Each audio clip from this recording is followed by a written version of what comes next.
ဒီဗီဒီယိုကြည့်နေသူတွေမှာ fashion လုပ်နေသူတွေရှိလားဒါပေမဲ့ညနေရောက်တာနဲ့အချိုတွေစီကြော်စာတွေစားကျင်တဲ့စိတ်ကဖြစ်ပေါ်လာတဲ့ကြရမလားအဲ့ဒါမိတ်ဆွေတို့ရဲ့အစားတောက်ဆွဲလန်းမှုစာလောင်မှု craving ပဲဖြစ်ပါတယ်ဒီတော့ဘိုက်စားတဲ့အခါမှာအစားမစားပြအောင်ကျွန်တော်တို့ဘယ်လိုထိန်းချုပ်မလဲဒီအစားစားကျင်စိတ်စာလောင်စိတ်ကိုဘယ်လိုမျိုးစီမံခန့်ခွဲမလဲဆိုတဲ့အကြောင်းလေးကိုကျွန်တော်ဒီနေ့ပြောပြပေးပါမယ်ဟုတ်ကဲ့အားလုံးပဲမင်္ဂလာပါကျွန်တော်ကဒေါက်တာအောင်မဖြစ်ပါတယ်ဟာရဆိုင်ရာအထူးပြုဆရာအောင်တယောက်ပါဒီတော့ကျွန်တော်တို့ရဲ့ diet ကိုဖျက်ဆီးတတ်တဲ့ဒီအစားအသောက်ဆွဲလန်းမှုစာလောင်မှုကိုဘယ်လိုထိန်းချုပ်မလဲဆိုတဲ့လက်တွေ့ကျတဲ့နည်းလမ်း၅ခုရှိပါတယ်အဲ့ဒါတွေကတော့နံပါတ်1ရေဓာတ်ကိုအရင်ဆုံးဖြည့်တင်းပါဘိုက်စာလာပြီဆိုတာနဲ့ကျွန်တော်တို့ပထမဆုံးလုံးဝမှာရေတစ်ခွက်နှစ်ခွက်အပြည့်ကိုချက်ချင်းတောက်လိုက်ပါဘာလို့လဲဆိုတော့ကျွန်တော်တို့ရဲ့အုံနောက်ကဒီဘိုက်စာတာနဲ့ရေစာတာကိုမှားယွင်းပြီးတော့နားလည်တတ်ပါတယ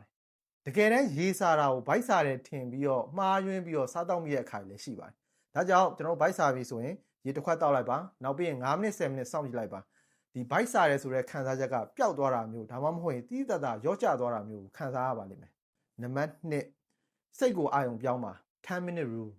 အမှန်တရားတစ်ခုကဘိုက်စားရဲဆိုတာအချိန်တိုင်းတာတစ်ခုတည်းပဲခံပါတယ်တနေ့လုံးတစ်ချိန်လုံးဘိုက်စားနေရဆိုရင်တော့မိတ်ဆွေတစ်ခုခုလွဲမှားနေပါတယ်စာလောင်မှုဟာလှိုင်းလုံးတွေလိုပါပဲကျွန်တော်ဘိုက်စားလာပြီးအထွတ်ထိပ်ကိုရောက်သွားပြီနောက်ပြီးရင်ပြန်ကျသွားတဲ့သဘောတဘာဝရှိပါတယ်အဲ့ဒီစာလောင်မှုပြန်ကျသွားတဲ့အချိန်ထိတောင့်ခံနိုင်မှု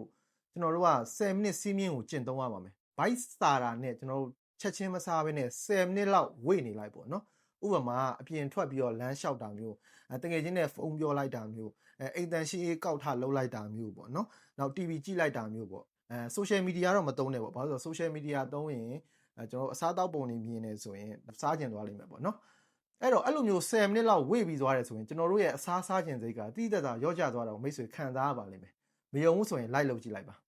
နံပါတ်3အာဟာရပြည့်ဝတဲ့အစာပြေစာတွေကိုကြိုတင်စီစဉ်ထားပါကျွန်တော်တို့အမားလုံးမိဆုံးအချိန်ကဘိုက်အရန်စာပြီဆိုတော့မှဘာစားမလဲဆိုတာလိုက်ရှာကြတာပေါ့နော်အဲ့တော့အဲ့ဒီအချိန်မှာကျွန်တော်တို့ရဲ့အုံနောက်ကဘာလို့အရင်ဦးဆုံးပြေးမြင်လဲဆိုတော့အလွယ်တကူရနိုင်တဲ့အချိုတွေစီကြော်ရည်နဲ့ဒီ ready made အစားအစာတွေကိုတန်းပြီးတော့ပြေးမြင်တော့တာပဲအဲ့တော့ဘိုက်စားတဲ့အခါမှာအစင်သစ်စားနိုင်အောင်ကျွန်တော်တို့အာဟာရပြည့်ဝတဲ့အစာပြေစာတွေကိုကြိုတင်ပြီးတော့စီစဉ်ထားတဲ့ပါတယ်ဥပမာအစိအစံတွေနောက်ပြီးတော့အသီးအနှံတွေနောက်ပြီးတော့ဒီ protein တက်ကျွယ်ဝတဲ့အစားအစာတွေဖြစ်တဲ့ဒီကြက်ဥပြုတ်တွေကြိုပြုတ်ထားတာမျိုးနောက်သဘာဝဒိန်ချင်းနေစီမံထားတာမျိုးပေါ့နော်ဒါမျိုးတွေကြိုလုတ်တင်ပါတယ်ဒီလိုမျိုးအာဟာရပြည့်ဝတဲ့အစားအစာတွေကဘိုက်ကိုတကယ်ပြည့်ဝစေပြီးတော့စာလောင်မှုကိုလည်းငြိမ်သက်သွားစေပါတယ်နံပါတ်4အချိုစားခြင်းစိတ်ကိုသဘာဝအချိုရည်နဲ့အစားထိုးပါဒီနီလန်းလေးကတော့အခုတလော social media မှာ trend ဖြစ်နေတဲ့တကြားဖြတ်နီးတွေတဲကဒါအနည်းကင်းပြီးထိရောက်တဲ့နီလန်းလေးတစ်ခုပေါ့နော်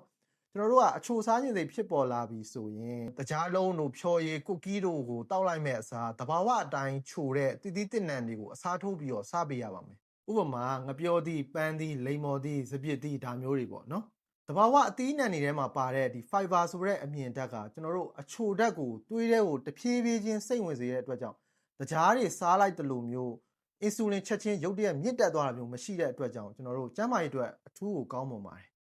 နံပါတ်5အေးဝဝအိပ်ပါဒီချက်ကလူတိုင်းမေ့နေတဲ့အချက်လေးပေါ့နော်ကျွန်တော်အရင်ဗီဒီယိုမှာလည်းဒီအေးရေးအကြောင်းကိုအသေးစိတ်ရှင်းပြထားပါတယ်အခုလည်းထပ်ပြောပြပါမယ်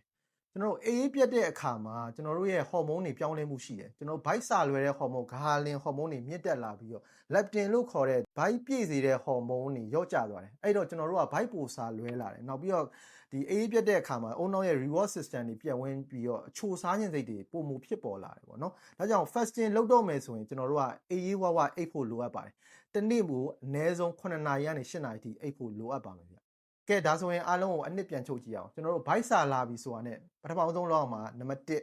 ရေဓာတ်ကိုအရင်ဦးဆုံးဖြည့်တင်းပါ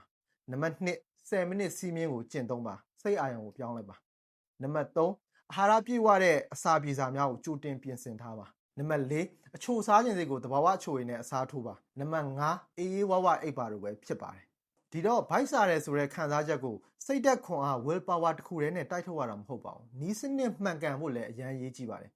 ်ဒီ5ချက်ကိုစနစ်တကျကျင့်သုံးလိုက်နာသွားမယ်ဆိုရင်မိတ်ဆွေတို့အနေနဲ့ဓာတ်ရက်ပြတ်မှာကိုစိတ်ပူစရာမလိုတော့ပါဘူးဆိုတော့မိတ်ဆွေတို့ရောအရင်ကဘိုက်စားပြီဆိုရင်ဘလို့နီးလန်းနေတဲ့ကြော်ဖြတ်လေးရှိလဲတခြားသူတွေဘူးတုဒရအောင်အောက်က comment လေးမှာဝင်ရောက်ဆွေးနွေးခဲ့ပါအောင်ခင်ဗျဟုတ်ကဲ့အားလုံးကိုကျေးဇူးတင်ပါတယ်နောက်ဗီဒီယိုမှာပြန်တွေ့ကြမယ်